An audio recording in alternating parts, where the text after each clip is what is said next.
The Flash ini film yang rilis di tahun 2023 disutradarai oleh Andy Muschietti tentang Barry Allen atau The Flash yang berusaha untuk memperbaiki realita karena dia mencoba untuk mengubah masa lalu. Jadi sepanjang film kita melihat bagaimana usahanya dia untuk memperbaiki perbuatannya dengan bantuan superhero lain. Kurang lebih seperti itu dari sisi ceritanya ya. Dan sisanya gue nggak mau spoiler karena menurut gue cukup banyak yang terjadi di sini. Dan seperti dari apa yang udah kita lihat di trailer, kalau ada beberapa karakter baru dan lama.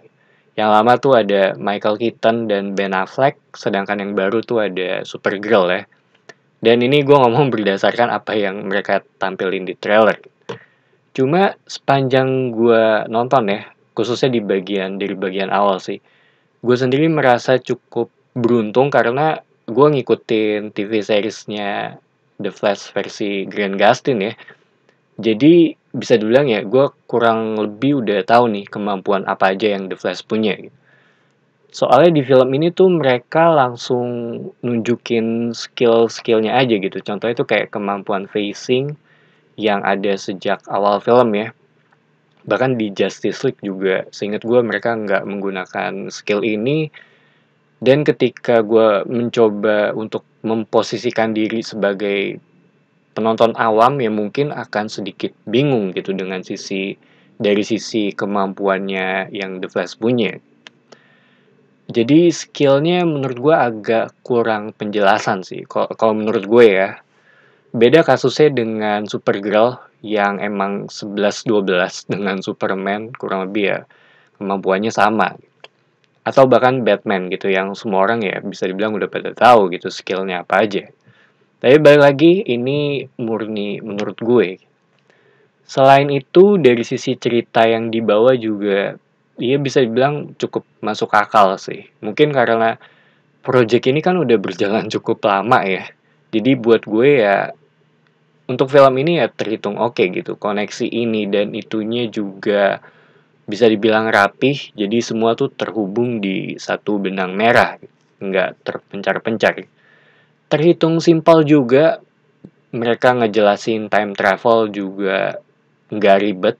Dan emang poinnya bukan ke masalah atau teknis ya time travel seperti apa. Tapi ini lebih ngambil dari sudut pandang konsekuensinya gitu. Dari tindakan yang Barry lakukan di sini. Sedangkan kalau ngomongin Batman-nya Michael Keaton ya, kan sejauh ini bisa dibilang ini jadi salah satu selling point untuk film ini. Sedangkan buat gue sendiri, porsinya dia di sini tuh bisa dibilang pas dari sisi cerita juga masuk, nggak berasa dipaksain. Cuma buat gue kurang suka dari sisi introduction-nya ya. Walaupun ya bisa dibilang udah dengan umur segini Batman-nya juga masih punya kemampuannya. Cuma ya entah kenapa agak berasa kurang sih. Dan buat selera gue gitu. Dan gue juga agak bias untuk hal ini bisa dibilang sangat subjektif sih. Karena emang Batman yang paling gue suka adalah versinya Michael Keaton. Ya mungkin gue pengen ngeliat dia lebih lama aja gitu di layar ya. Dan untuk film ini yang gue suka ya, Batman yang versi Keaton tuh setiap kali dia mukul lawan itu entah kenapa berasa sih dari sisi visual, dari sisi soundnya juga gitu. Jadi buat gue terdeliver dengan baik sih dari sisi actionnya ya untuk ngomongin Batman-nya Michael Keaton. Selain Batman, itu ada Kara Danvers atau Supergirl. Perannya juga cukup penting untuk film ini. Cuma menurut gue agak singkat aja, nggak terlalu banyak interaksinya untuk tim ini. Tapi secara keseluruhan, menurut gue ya ini tetap bisa dibilang filmnya The Flash gitu. Karena awalnya gue sendiri cukup takut ya fokusnya terlalu ke Michael Keaton. Jadi The Flash-nya agak sedikit berbayang. Tapi gue bisa dengan gampang bilang kalau ya ini emang filmnya The Flash gitu, terlepas dari banyak karakter ini dan itunya. Dan kalau ngomongin dari sisi karakter utama di film ini, gue suka sih dengan apa yang mereka bawa, terutama tuh dari point of view ketika lari, karena selama ini yang gue lihat kebanyakan point of view tuh dari atas, jarang dari dekat ketika The Flash lari jarak jauh ya terutama. Tapi di sini tuh ditampilin di bagian awal film, menurut gue itu keren scene-nya. Yang kedua, dari sisi laparnya, itu juga ditampilin di sini, karena emang butuh banyak makanan ya. Bahkan sejak Justice League juga ada di sana, cuma di sini tuh lebih lebih intens aja gitu. Soalnya kalau dibandingkan dengan versi seriesnya, ya menurut gue agak kurang tergali gitu. Terus ada aspek Speed Force. Menurut gue dari sisi visual sih untuk scene ini bisa dibilang keren sih. Sekali lagi gue cukup banyak tahu ya karena gue ngikutin seriesnya juga. Cuma sih saya gue nggak mau spoiler ya.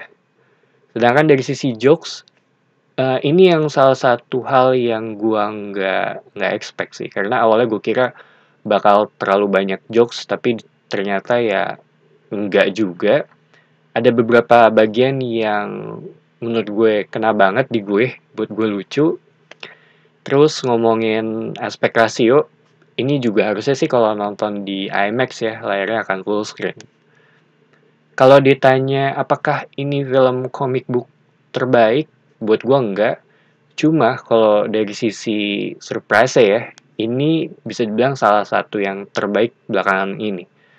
Khususnya untuk yang ngikutin DC sejak lama, terutama tuh dari eranya Michael Keaton ya, baik itu di filmnya ataupun yang ada di balik layar. So, The Flash, buat gue ini film yang fun, terus surprise dan penuh dengan nostalgia juga sih buat gue. Semuanya tuh jadi satu di sini. Gue kaget dan gue seneng juga bisa ngelihat Michael Keaton. Penasaran juga untuk kedepannya akan seperti apa. Dan ada satu post credit scene di akhir banget yang menurut gue cukup penting. Jadi itu aja opini gue mengenai film The Flash. Thank you for watching. It's me Patrick signing off.